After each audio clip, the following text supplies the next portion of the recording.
കോടതി വിധിയുടെ പശ്ചാത്തലത്തിൽ നിലവിലുന്ന ക്ഷേത്രം, കോടതി വിധിയുടെ പശ്ചാത്തലത്തിൽ നിർമ്മിക്കാൻ വേണ്ടി കാത്തിരിക്കുന്ന ബാബരി മസ്ജിദ്, ഇത് രണ്ടും ഇന്ത്യയുടെ ഭാഗമാണ്.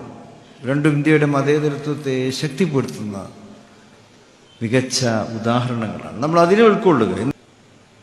ഇന്നലെ ഒരു വലിയ സംഭവം നമ്മുടെ രാജ്യത്ത് നടന്നു എന്ന് നമുക്കറിയാം.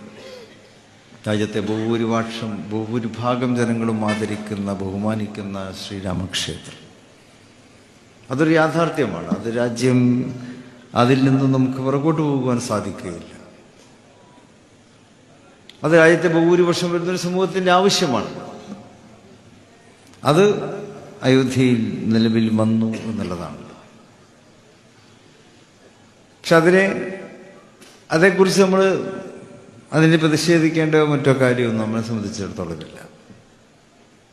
കാരണം അത് ബഹുസ്വര സമൂഹത്തിൽ ഓരോരുത്തർക്കും അവരുടെ വിശ്വാസങ്ങളുണ്ട്, പാരമ്പര്യങ്ങളുണ്ട്, അനുഷ്ഠാനങ്ങളുണ്ട്, ആചാരങ്ങളുണ്ട്.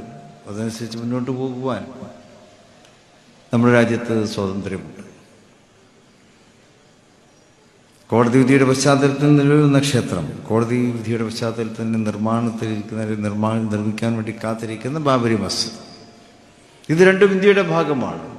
രണ്ടും ഇന്ത്യയുടെ മതേതരത്വത്തെ ശക്തിപ്പെടുത്തുന്ന മികച്ച ഉദാഹരണങ്ങളാണ്. നമ്മൾ അതിനെ ഉൾക്കൊള്ളുക. ഇന്ത്യയുടെ മതേതരത്വത്തെ ശക്തിപ്പെടുത്തുന്ന മികച്ച ഉദാഹരണങ്ങളാണ് രാമക്ഷേത്രവും അവിടെ പണിയാൻ പോകുന്ന ബാബരി മസ്ജിദ്. അത് കർത്തവ്യം നമുക്കറിയാം. നമുക്കതിൽ പ്രതിഷേധം ഉണ്ടായിരുന്നു ആ കാലത്ത്. പക്ഷെ അവിടെ സഹിഷ്ണുതയോടെ അതിനെ നേരിടുവാൻ ഇന്ത്യൻ മുസ്ലിങ്ങൾക്ക് കഴിഞ്ഞു എന്നുള്ളതാണ്. പ്രത്യേകിച്ച് കേരളത്തിനായുള്ള മുസ്ലിം സമൂഹം വളരെയേറെ സെൻസിറ്റീവായും വളരെ ഒരു ഊർജ്ജസ്വലതയോടെയും ജീവിക്കുന്ന ഒരു പ്രദേശം. പക്ഷെ ഇവിടെ അന്ന് രാജ്യത്തിന് മുഴുവനുള്ള മാതൃക കാണിച്ചു കൊടുക്കുവാൻ നമ്മുടെ കേരളത്തിലെ മുസ്ലിങ്ങൾക്ക് കഴിഞ്ഞു എന്നുള്ളതാണ്. അന്ന് എല്ലാവരും ഉറ്റുനോക്കിയത് മറ്റാരെയും ആയിരുന്നില്ല. തകർന്നത് ബാബരി മസ്ജിദാണ്, തകർക്കപ്പെട്ടത് UP-യിലാണ്, അയോധ്യയിലാണ്.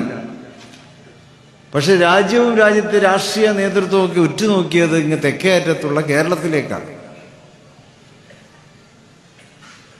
അവരുറ്റുനോക്കിയത് മറ്റൊന്നിനുമല്ല, ഇവിടെ സമാധാനത്തിൻ്റെ പൂത്തിരി കത്തുന്നുണ്ടോ എന്നാണ് അവർ നോക്കിയത്.